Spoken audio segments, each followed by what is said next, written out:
زحمت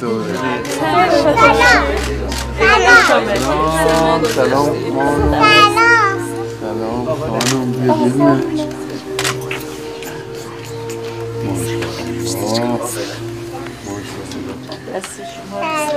سلام بیا بالا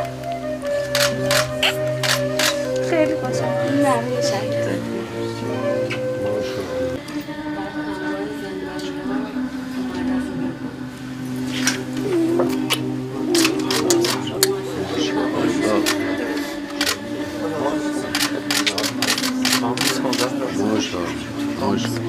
هر روز بریم عروسی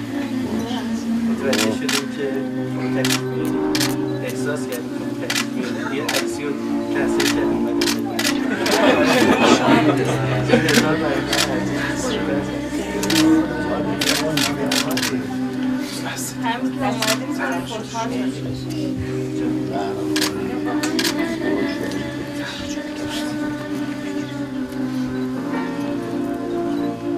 مرخص فرمودید سعادت من شدیم ما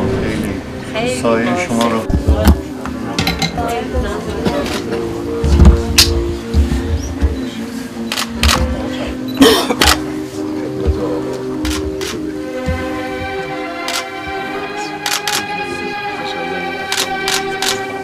الله آواز شما خواهد آزان خدا حافظ من میتونم رو بیادم نظر بودید من از شما چند هدیه میگیرم من خواستم انگشتم از شما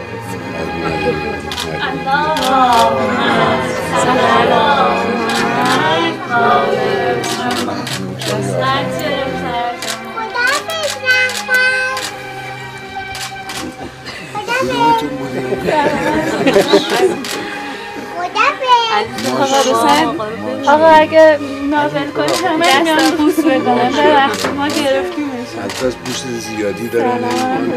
سلام دست